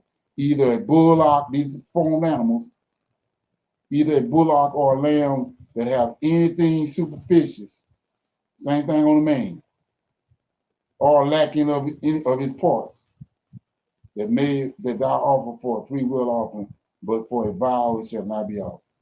So the same thing. So in the beginning, when the Most High formed the man, formed these animals, they was all perfect. But by the time you get here, something ain't right. Just want to shine light on that. Anybody got any comments on that question? Okay, AJ, you want to read 23? Yes, sir. Shalom, Leviticus 23. And the Lord spake unto Moses, saying, speak unto the children of Israel, and say unto them concerning the feast of the Lord, which ye shall proclaim to be holy convocations. Even these are my feasts. 6 days shall work be done, but the seventh day is the Sabbath of rest and holy convocation. Ye shall do no work therein. It is the Sabbath of the Lord in all your dwellings. These are the feasts of the Lord, even holy convocations, which you shall proclaim in their seasons. In the 14th day of the first month, at evening is the Lord's Passover, and on the 15th day of the same month is the feast of unleavened bread unto the Lord. 7 days ye must eat unleavened bread. And the first day ye shall have in holy convocation. You shall do no servile work therein, but ye shall offer an offering made by fire unto the Lord 7 days. And the seventh day is in holy convocation. Ye shall do no servile work therein. Verse 9. And the Lord spake unto Moses, saying, Speak unto the children of Israel, and say unto them, When ye be come into the land which I give unto you, and shall reap the harvest thereof, then ye shall bring a sheaf of the first fruits of your harvest unto the priest, and he shall wave the sheaf before the Lord to be accepted for you. On the morrow after the Sabbath, the priest shall wave it, and ye shall offer that day when ye wave the sheaf and he lamb without blemish of the first year for a burnt offering unto the Lord. And the meat offering thereof shall be 2/10 deals of fine flour mingled with oil, an offering made by fire unto the Lord for a sweet savor. And a drink offering thereof shall be of wine, the fourth part of an hin. Verse 14, and ye shall eat neither bread nor parched corn nor green ears until the self same day that ye have brought an offering unto your God. It shall be a statute forever throughout your generations in excuse me, throughout your generations in all your dwellings. Pentecost. And you shall, verse 15, and you shall count unto you from the morrow after the Sabbath, from the day that ye brought the sheaf of the wave offering. 7 Sabbaths shall be complete. Even on to the morrow after the 7th Sabbath shall ye number 50 days, and you shall offer a new meat, and you shall offer a new meat offering unto the Lord. Ye shall bring out of your habitation 2 wave loaves of 2/10 deals. They shall be of fine flour. They shall be baken with leaven. They are the first fruits unto the Lord. And ye shall offer with bread 7 lambs without blemish of the first year, and 1 young bullock and 2 rams. And they shall be for a burnt offering unto the Lord, with their meat offering and their drink offerings, even an offering made by fire of sweet savor unto the Lord. Then you shall sacrifice 1 kid of the goats for a sin offering, and 2 lambs of the first year for a sacrifice of peace offerings. And the priest shall wave them with the bread of the first fruits for a wave offering before the Lord with the 2 lambs. They shall be holy to the Lord for the priests. And ye shall proclaim on the selfsame day that it may be in holy convocation unto you. You shall do no servile work therein. It shall be a statute forever in all your dwellings throughout your generations. And when ye reap the harvest of your land, you shall not make clean riddance of the corners of thy field when thou reapest, neither shalt thou gather any gleaning of thy harvest. Thou shalt leave them unto the poor and to the stranger. I am the Lord your God. Verse 23, and the Lord spake unto Moses, saying, Speak unto the children of Israel, saying, In the 7th month, in the first day of the month, shall ye have a Sabbath, a memorial of blowing of trumpets and holy convocation. You shall do no servile work therein, but ye shall offer an offering made by fire unto the Lord. Verse 26, and the Lord spake unto Moses, saying, Also on the 10th day of the 7th month, there shall be a day of atonement. It shall be in holy convocation unto you, and you shall afflict your souls and offer an offering made by fire unto the Lord. You shall do no work in that same day, for it is a day of atonement, to make an atonement for you before the Lord your God. For whatsoever soul it be that shall not be afflicted, in that same day he shall be cut off from among his people. And whatsoever soul it be that doeth any work in that same day, the same soul will I destroy from among his people. Ye shall do no manner of work. It shall be a statute forever throughout your generations in your dwellings. It shall be unto you a Sabbath of rest. You shall afflict your souls.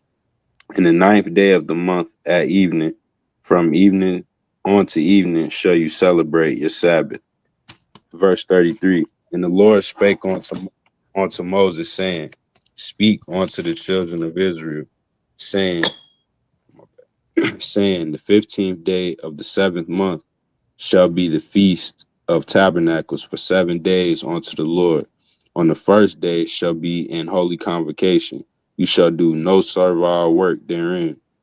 7 days you shall offer an offering made by fire unto the Lord.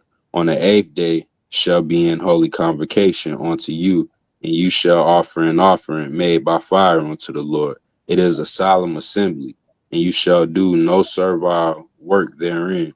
These are the feasts of the Lord, which you shall proclaim to be holy convocations, to offer an offering made by fire unto the Lord, a burnt offering and a meat offering, a sacrifice and drink offerings, everything upon his day, besides the Sabbaths of the Lord, and beside your gifts, and beside all your vows, and beside all your free will offerings which you give unto the Lord.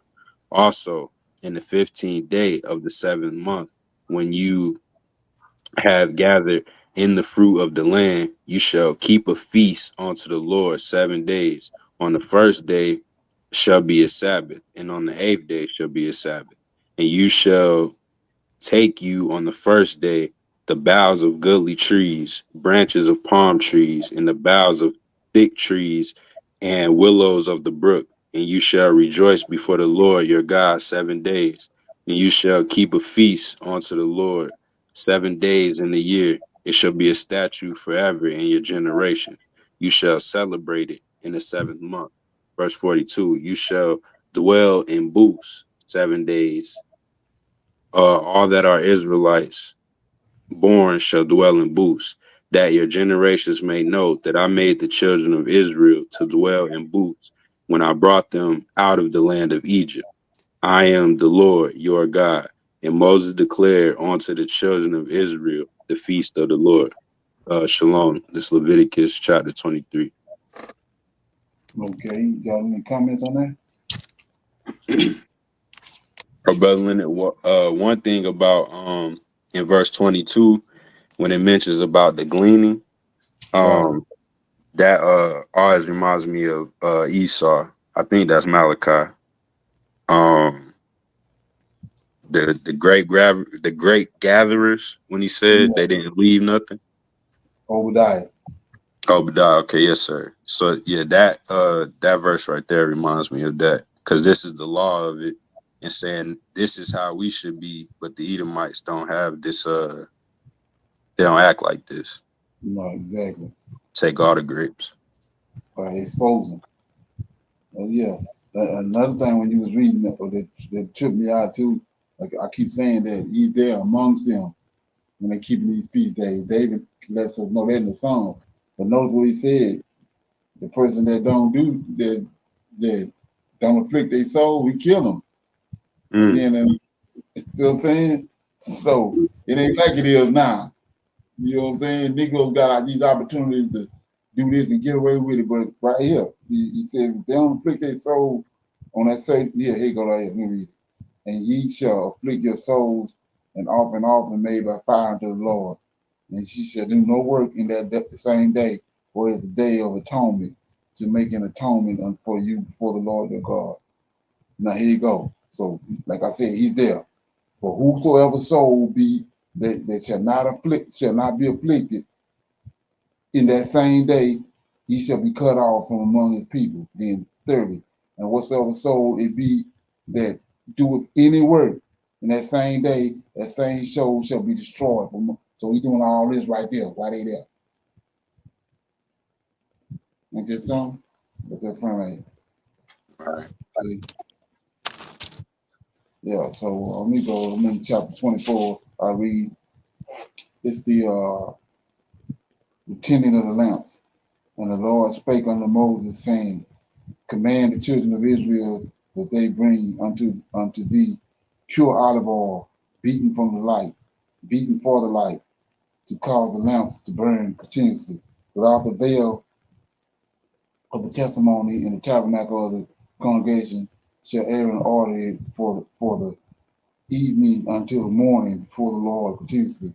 It shall be a statute forever in your generation, and he shall order the lamps until the lamps upon the pure candlestick before the Lord continuously. So we know this candlestick is a menorah, right? So this is one of those things I was talking about, rightly dividing. Okay, they gotta have oil. They gotta have oil from the olives, and that olive oil is put up into that menorah to keep it lit. Go back to the Adam and Eve in the cave when they had to watch their forefathers. They had a cave with a menorah in there. They had to keep it lit. Same thing right here. But my point is this: whose responsibility is it to get them the olives? And the olive trees is the Lord's responsibility. So he's gonna tell them to keep this thing continuously lit. He continues to have oil in there, but he don't provide the olives trees. He don't provide the rain, the proper weather for them to grow. Come on. Anyway, so it says, without the veil, okay, this is 24:3. Without the veil of the tabernacle and the tabernacle of the congregation shall Aaron order it for the evening until morning before the Lord continuously. It shall be a statute forever in your generation. He shall order, I just read this. He shall order the lamps upon the pure candlestick before the Lord continuously. So he's telling them you got to have this all continuously. The lamps got to stay lit. Well, he got to provide the source, the olives, in order to make the oil, and the trees. Say, and thou shalt take fine flour, bake 12 cakes. There are 2/10 deal shall be in one cake, and thou shalt set them in the 2 rows, 6 on a row, upon the pure table before the Lord. And thou shalt put pure frankincense upon each row, that it may be on the bread for a memorial, even an offering made by fire unto the Lord. Every Sabbath he shall set it in order before the Lord continuously, being taken from the children of the Israel by an everlasting covenant. And it shall be Aaron's and his sons, they should eat it in the holy place, for it is most holy unto the Lord of the offering of the Lord made by fire by the perpetual statute. Okay? And the son of an Ishmaelite woman whose father was an Egyptian went out among the children of Israel. Here we go. This is my example right here. Among the children of Israel, and this son of an Israelite woman and the man of Israel strove together in the camp. And the Israelite woman's son blasphemed the name of the Lord and cursed, and they brought him unto Moses, and his mother's name was Shulamith, the daughter of Deborah of the tribe of Dan, and they put him in a ward that the mind of the Lord might be showed them. And the Lord spake unto Moses, saying, bring forth him that have cursed without the camp, and let all that heard him lay their hands upon his head, and let all the congregation stone him. To that, and thou shalt speak unto the children of Israel, saying, whosoever curses his God shall bear his sin, and he that blasphemeth the name of the Lord, he shall surely be put to death. And all the congregations shall certainly stone him, as well as the stranger, as he that is born in the land, when he blasphemes the name of the Lord, shall be put to death. And he that killeth any man shall surely be put to death. And he that killeth a beast shall make it good, beast for beast. And if a man cause a blemish in his neighbor, as he have done, so shall it be done to him. Breach for breach, eye for eye, tooth for a tooth. He have caused a blemish in a man, so shall it be done to him again. And he that killeth the beast, he shall restore it.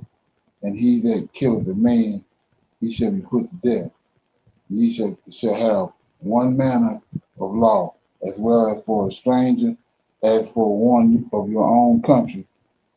For I am the Lord your God. And Moses spake to the children of Israel that they should bring forth him that had cursed out of the camp, and stone him with stones.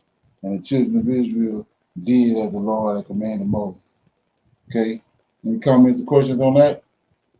Chapter 24? Okay. Shalom.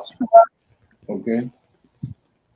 I'm trying to see what I was looking. Oh, the ye shall have one manner of law in verse 22. So far in Leviticus, we've read a lot that just is completely different from what people call the New Testament, which is basically a different testament, has nothing to do with the Israelite.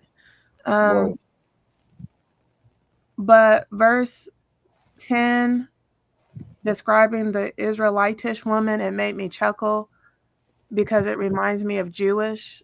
Like, she's not an Israelite, she's Israelitish, and it just made me chuckle. Like, that's been the same for many people for so long, that Jews have nothing to do with the tribe of Judah. They know the ways, so they're Jewish, and that's about it. Right. There's some. But nobody put no emphasis on that. They don't understand that part of it. Yeah. Anybody else? Okay. I'm in chapter 25, the Sabbath years. And the Lord spake unto Moses in Mount Sinai, saying, Speak unto the children of Israel, and say unto them, When you come into the land which I give you, then shall the man keep a Sabbath unto the Lord.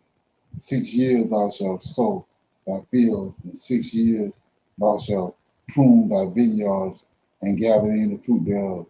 But in the 7th year shall be a Sabbath of rest unto the land, a Sabbath for the Lord. Thou shalt neither sow thy field nor prune thy vineyard.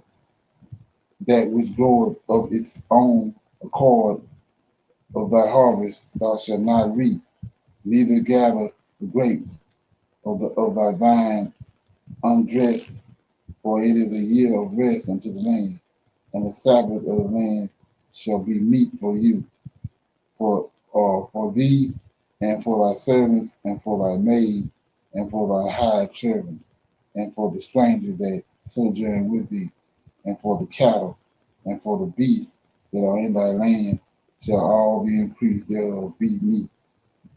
And thou shalt number 7 Sabbaths of years unto thee, 7 times 7 years, and the space of Sabbath, 7 Sabbaths a year shall be unto thee 49 years.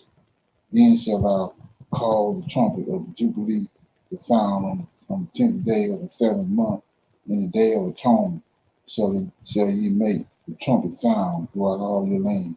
And ye shall hallow the 50th year, and proclaim liberty throughout all the land unto all inhabitants thereof, and it shall be a jubilee unto you. And ye shall return every man unto his possession, and ye shall return every man unto his family. So right here, that's what I was talking about. This is how you get the rich man, the filthy rich man, because they don't do this. So every 50 years, everything got to go back where it came from. But these folks don't do that. Esau. This is why he hate Esau right here. Okay, so it says 11. A jubilee shall that 50th year be unto you. Ye shall not sow, neither reap that which groweth of itself in it, nor gather the grapes in it of thy vine undressed. For it is jubilee. It shall be holy unto you. Ye shall eat the increase thereof out of the field. In the year of this jubilee, ye shall return every man. See that right here? This is what we're talking about. In the year of Jubilee, the 50th year, ye shall return every man unto his possession. And if thou sell out unto thy neighbor, or buy it out of thy neighbor's hand. Ye shall not oppress one another. According to the number of years after the Jubilee, thou shalt buy of thy neighbor, and according unto the number of years of the fruit, he shall sell unto thee. According to the multitude of years, thou shalt increase the price thereof, and according to the fewness of years, thou shalt diminish the price of it. For according to the number of the years of the fruit done, he sell unto thee. Ye shall not therefore oppress one another, but thou shalt fear thy God, for I am the Lord your God. So let's look at this, verse 17, right here. It says, ye shall not therefore oppress one another, but thou shalt fear thy God, for I am the Lord thy God. So what is that light? Shine the light on something. I told you, that oppressive spirit wasn't in the Israelites. It's in the giants. It's a characteristic that came from those giants, from the mixing angelic DNA with human DNA. So, like I say, the Lord of hosts said, my people oftentimes went to Egypt, and the Egyptians oppressed them. So what are you talking about? Mezarine, the giants in Egypt. One of the sons of Ham is Mezarine. So my people often went to Egypt, and the giant, the Egyptian, that's another word, Mezarine, another word for Egyptian. So the Egyptians had angelic DNA that their friend made. Okay, so anyway, it says, I'm in Leviticus 25 and 17, ye shall not therefore oppress one another, that thou shalt fear thy God, for I am the Lord thy God. Wherefore ye shall do my statutes and keep my judgments, do them, and ye shall dwell in the land in safety, and the land shall yield her fruit, and ye shall eat your field and dwell therein in safety. And if ye shall say, what shall we eat the 7th year? Here we go. Behold, we shall not sow, nor gather in our increase. Then I will command my blessings upon you in the 6th year, and it shall bring forth fruit for 3 years. So let's look at that. So, like I was saying before, how are you going to tell you to make sure you have olive oil continuously to put in the lamp, keep it burning, but he don't provide the olives and the trees and the olives to make the oil. So right here, we saw when they was in the wilderness eating angel food, he said come out 6 days. Every morning they come out and they get the angel food and they take it back to their tent. They couldn't get too much or they couldn't get not enough. But on the 6th day, because they can't work on the 7th day, when they came out, they had to gather enough. They had to get double. He responsible for it. So he made sure they had enough for everybody to get double for the Sabbath. Well, right here, it's 6 years. Let's read it again. 19. The land, the years is for the six years you till the ground. The 7th year you let the ground rest. You can't eat none of the fruit. You can't prune the trees, repair the trees, none of that. You gotta just let them go for that year. And the fruit that come off of there, that's for your handmaidens, your servants, and for the animals. Israelites can't eat it. So 19 says, and the land shall yield her fruit, and ye shall eat your field and dwell therein in safety. Then 20, and ye shall say, what shall we eat in the 7 years? They can't eat none of the fruit, none of the stuff from that. Okay, so he says, and if ye shall say, what shall we eat in the 7th year? Look at this. Behold, we shall not sow, nor gather in our increase. Then here you go, like I said before, like what's getting ready to happen. Whatever it is Trump them got planned, we ain't got to worry about it.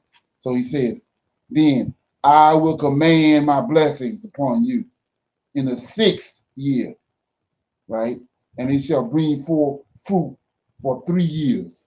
So he gonna triple the production of the trees and the fruit or whatever it is they got, the olive trees, they're gonna give triple on the 6th year. Same thing he do with the angel food. Let that friend make 22. And ye shall sow in the 8th year and eat yet of old fruit until the 9th year, until her fruit come in, and ye shall eat of the old store. The land shall not be sold forever, for the land is mine, for ye are strangers and sojourners with me. Right? 23. The land shall not be sold forever, for the land is mine, the Lord of hosts. Yahweh gave it to him. This is another example of who the Lord of hosts is. Yahweh gave him that when the earth was divided up. He gave Michael, Mount Zion, that whole region. See that? 23. The land shall not be sold forever, for the land is mine. For ye are a stranger and a sojourner with me. See that? Ye are sojourner and we are sojourner too. In all the land of your possession, ye shall grant a redemption for the land. If thy brother be waxing poor and have sold away some of his possessions, and if any of his kin come to redeem it, then shall he redeem it that which his brother hath sold. That's what I was telling you about. Now the Edomites in the system in place, the beast system, that's how you get rich men, rich men. They ain't keeping this. So a man got in a bad way and had to sell his land to you, and then the 5th Jubilee come, you got to get all that back. Okay. So 26. And if a man have none to redeem it, and himself be able to redeem it, then let him count the years of the sale thereof, and restore the overplus unto the man to whom he sold it. So you try to do that now, these Negroes and these wicked ass people today, okay? That he may return unto his possession. But if he be not able to restore it to him, then that which he sold shall remain in the hands of him that have brought it until the year of Jubilee. See that? And in the Jubilee, it shall go out, and he shall return unto his possession. And if a man sell a dwelling house in a walled city, then he may redeem it within a whole year after it is sold. Within a full year may he redeem it. And if it be not redeemed within the space of a full year, then the house that is in the walled city shall be established forever to him that bought it throughout his generation. It shall not go out in the Jubilee, but the houses of the villages, which have no wall round about them, shall be counted as the fields of the country, and they may be redeemed, and they shall go out in the Jubilee. Notwithstanding the cities of the Levites and the houses of the cities of their possession, may the Levites redeem at any time. And if a man purchase of the Levites, then the house that was sold and the city of his possession shall go out in the year of Jubilee, for the houses of the cities of the Levites are their possession among the children of Israel. But the field of the suburbs of their cities may not be sold, for it is their perpetual possession. And if thy brother be waxing poor and fallen in decay with thee, then thou shalt relieve him. Yea, though he be a stranger or a sojourner, that he may live with thee. Take thou no usury of him. That's what Esau do.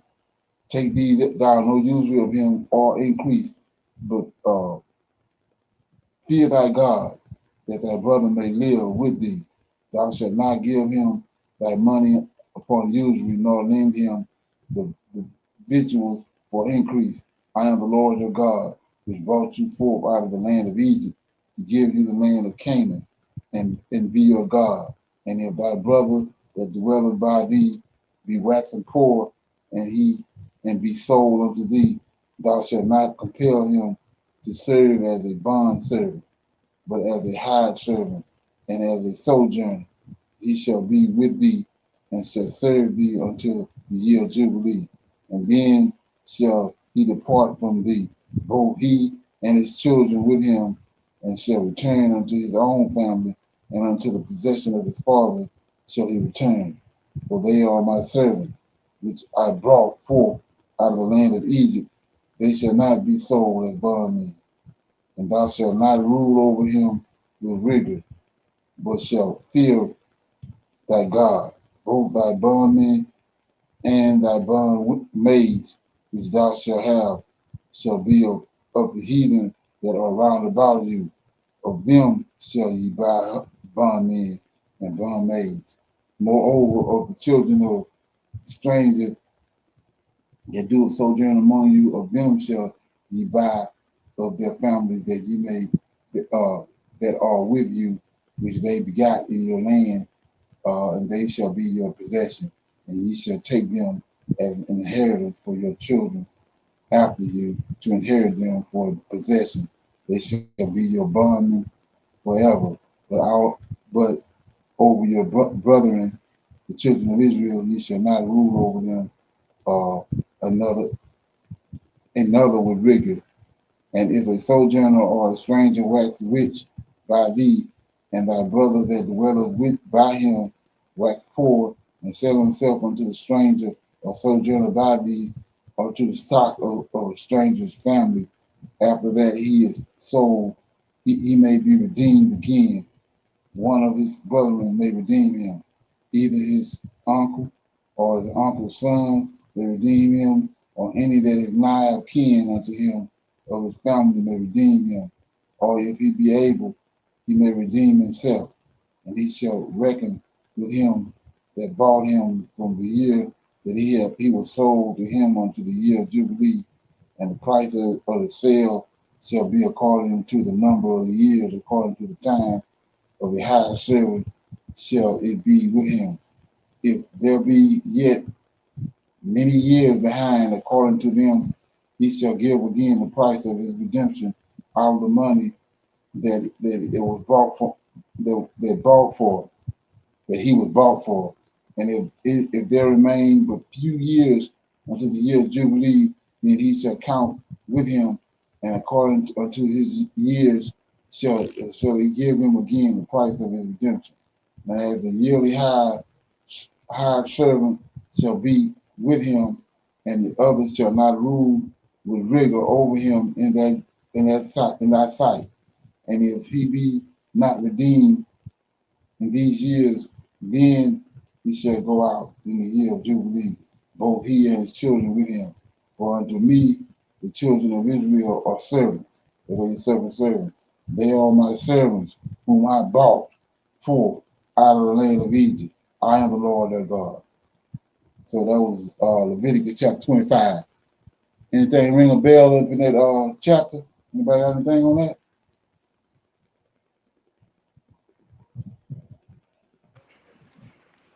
Shalom, everyone. Is that when it said, can you hear me? I mean, okay. When before the Jubilee comes and they're with them, are they working off their debt that they have? Right, yeah. Whatever. But no matter if they work it out or not, when the Jubilee come, they gotta let them go. Okay. Okay. Now, to ring a bell, is that something like what happened with slavery?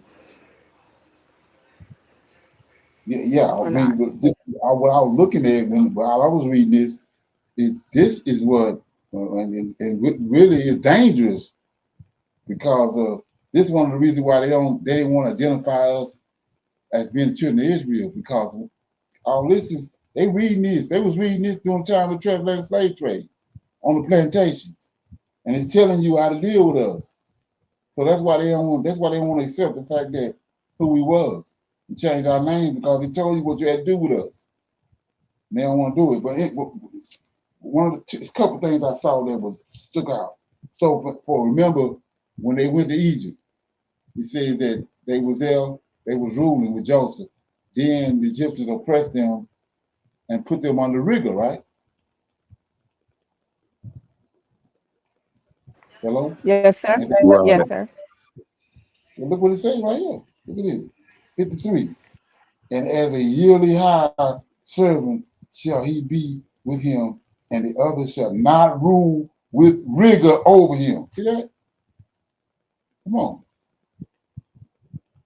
They did just the opposite of what he told people not to do to the Israelites. The Egyptians did. They ruled over them with rigor. He said right here, you can't rule over his servants with rigor. See that? That's crazy. And the other one is, let me get it right quick. Let me get that what you're saying about redeem. Yeah, down here, 40. But as a hired servant and as a sojourner, he shall be with thee and shall serve thee until the year of Jubilee. See that? So you got an Israelite on a plantation. After 50 years, he got to go. So they said these Negroes ain't no Israelites. You're gonna take away their name. They ain't no Israelites. So anyway, 41. And then shall he depart from thee. See that? Both he and his children with him, and shall return unto his family, and unto the possession of his father shall be returned. For they are my servants. See that? Suffering servants. They are my servants, which I brought forth out of the land of Egypt. They shall not be, here you go. Just take you right to Isaiah to Deuteronomy 28. Say, they shall not be sold as bondmen. Thou shalt not rule over them with rigor. They're going to rigor again. But thou shalt fear thy God. So they don't fear the God, because they rule over with rigor. And they sold them as bondwomen. Now 44. Both thy bondman and thy bondmaids, which thou shalt have, shall be of the heathen that are round about you, for them they shall be bondsmen and bondwomen. So look at this. He says that you can't have none of your people as bondmen with the Gentiles. The Gentiles you can have as bondmen and bondwomen. Well, it's been flipped. We get over here, the Gentile got us as bondmen and bondwomen. That's that for me. This is what he done. That's what I said about the Lord of hosts. He knows just how to do you. You ain't got to get all tied up in no pickle about something somebody done. He knows just how to come back and just how to do you. All you got to do is wait. Okay, somebody got something? Yes, sir. So the year of Jubilee, um, just speaking on the slavery time, and they're saying once they were freed, they would go get the 40 acres and a mule, which they did not receive. Is that something like give them back their land or at that time? But here, as far as the 40 acres and a mule, that has not been presented, but to the other Gentiles over in the West, like the further West, um, Texas and things like that. They've been given those in California. They've been given the 40 acres and the mule, basically, versus the people that were enslaved in the South. So the Jubilee, would that come back to what they supposed to have is going back and giving them their gold and whatever and taking them back over the waters and letting them be free there? So this is this our land? No, sir. It's Okay. to go back over. So the people that's ruling over us, are they Israelites?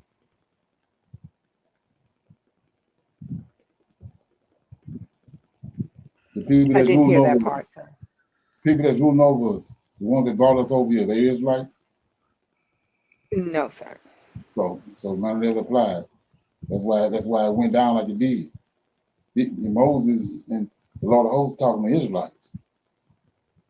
But he even flipped everything. Gentiles. Like I said, they ain't not coming here to this book. into these laws and implement these laws.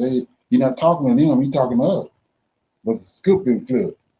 We ain't in our land, and the people that rule over us is not our brethren. They Gentiles. That's the reason why they so comfortable to the point where they started hook breaking our records. They had no respect for none. It ain't apply to them. This is applied to us. Just like right now, the pickle that everybody, most Hebrew Israelites in now is not knowing who their God is. JC ain't knowing their God. So everything you doing, anything you applying him to, or you involving him, it ain't hitting on nothing because he don't have nothing to do with you. You got to go back to the law and to the God that gave you the law, and who the law applied to. It don't apply to JC. It applied to the Lord of hosts. And same thing with that. When they had us over here on the plantation, they don't give a damn about no 50 years. And the children leave it, the fathers, then you got to let the mother and father go with the children. No, that don't apply to them. Okay. Anybody else got anything else? Yes, sir. The chapter speaking on, oh, I'm echoing, sorry. The chapter speaking on the different feasts, like the Passover is right before the Feast of Unleavened Bread. So things that do not include a priest needing to do anything, are Israelites okay to keep that even though they're not in the land, because these feasts were required even as they were still not in the land? No, if you go back and reading that, you will see that oblations and animal sacrifices tied to those feasts. You don't have them. You don't have them. That's what I say. When he hid his face, that's how he hid himself from us, by taking away the animals and taking us out the land. You gotta have a lamb or a goat or something, one of these sacrificial animals when you dealing with the feast. So you can't have a feast without the sacrificial animal, and you can't have, you gotta have all that, and plus you gotta be in the land that was given to us. So that's out. It's the Shabbat that it's not tied to that. The Shabbat was given in the beginning. Right. Right, but all the other stuff is sacrificial animals tied to it. Feast of Unleavened Bread, Day of Atonement, none of those, like, should someone be taking off of work if they're scheduled to work? No. Okay. No. Well, I mean, they can take off from work, but I mean, no. It's just all this. It's got animal sacrifices and all kind of other rights tied to that, and plus you got to be in the lane. So that's what that is. That's Hebrew Christianity if they doing that. Yeah. Shalom. Going back to what is due, what is owed. So far as Israelites, we don't have to do that rule of, if a person borrows, let's say today, someone borrows some money from you, or you borrowed some money from them, and then you you haven't paid them back, but how many years or whatever they get to like not pay them back, far as being Israelites? Do we go with that rule? You let them, not pay you back the money, or you don't pay them back because so many time passed, and as Israelites, that money is no longer, owed to that person. I mean, I'm trying to figure out if we're going through the rules and of how it Yeah, is gone. you got to apply those rules to back then when the temple and the Israelites is in the land. That's why we was kicked out of the land. I mean, me looking at it, you know what I'm saying? If you understand you are Israelite and the person you're dealing with understand they're Israelite, you might can, you know, it's not going to be done exactly like it's supposed to be, but you know, you can, if you understand that that person is like, they understand you is like, and y'all do some kind of exchange, you can do it to the best of your ability, but I mean, we like fish out of the water. Those things don't apply. That's why he's got to regather us, bring us back to the land, and bring back the flocks and the herd and all that, and then that stuff applies. But like I said, you got pockets of people that understand who they are Israelites. If you dealing with somebody in that manner and they understand they're Israelite and you understand you're Israelite, you can do it, work it the best way you can. But I mean, it's Mark's Knicks right now because we outside the lane.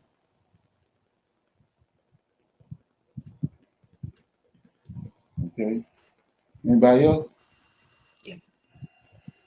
I just have one more thing. Now, the land that we're speaking of, yes, we're out of our land, but the land going to Africa, then to Jerusalem, or Right. what name has it been changed? Also, the land in, the We're land gonna of be taken Canaan back is to in. we're gonna be taken back to where they got us from. That wasn't our homeland. We fled into the land, Negro Right. land. We fled there. That's where they came and got us on the ships Hmm. from. And that's what we're going back to. Then we call from that place back to our homeland. That's when judgment time comes, or is there such a judgment time as it's, are we taking out, we're not going with the quote unquote revelation, not going with that. So the No, judgment time is no, not, we're not getting the okay, revelation. But like I said, all you do is look at what he did in Egypt. The Israelites is in Goshen. He had them centrally located in Goshen, and he brought judgment on the Egyptians. So it's going to be a place of safety that he going to have us at when he's judging the world. So you know that's how you rightly divide his character from what we know, what he saw him do in the past. That's like the wicked fig. He separated the righteous fig from the wicked fig. Then he annihilated the wicked fig. Ain't same thing gonna happen now. The righteous ones, the ones that the spirit of Lord on them, he's gonna separate them, and the rest of them gonna go with the heathen. Yeah. So if somebody got a scripture they want to read, and we'll break it down.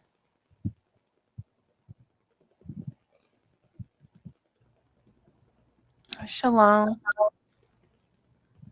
Yes, Okay. sir. Can I read Psalms 146, 1 through 6? Okay. Praise ye the Lord. Praise the Lord, O my soul. While I live, will I praise the Lord. I will sing praises unto my God while I have any being.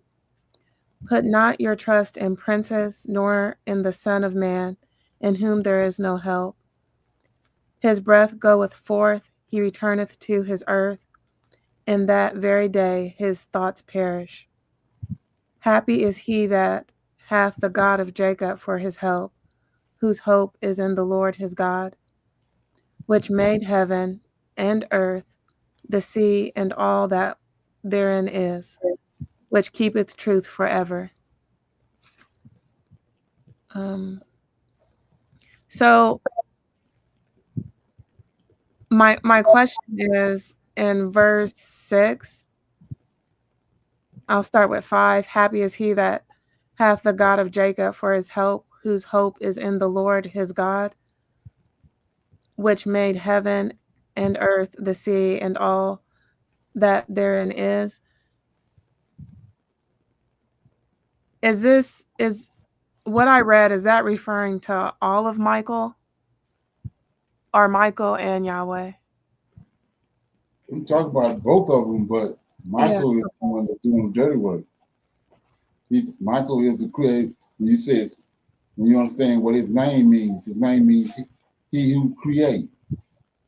So he's the one the Most High is talking to.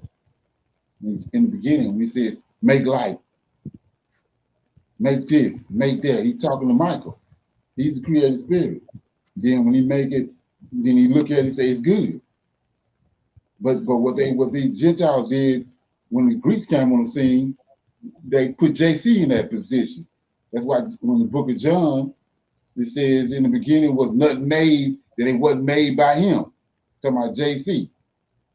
But they took it, they took Michael out the picture and put JC there. But in the beginning, he's talking to the Lord of hosts. Make light, do this, do that, do that. And he do it. Then he look at it and he say it's good. He ain't talking to himself. Right. That's what that is. And what people don't understand about that, we don't know how long it was the two of them existed before before there was other ones came. The other six. But we know that in the beginning it was him and the Lord of hosts. The creating spirit. That's the spirit of God, the angel of God was with him in the beginning. And like I said, that's what his name means. He who was like Yahweh. He's not Yahweh, but he's like Yahweh, which means he's moving. He's moving and operating like Yahweh. And so for the longest, everybody, they thought he was Yahweh. But like he said, when I got to Egypt, and I did what he done in Egypt, he made a name for himself. Then they understood. When the Pharaoh told, when Moses told him, the God of the Hebrews sent us, they said, we don't know him, because they didn't. Mm-hmm. But after he came and shut it down, they realized they knew who he was. Like David in 2 Samuel.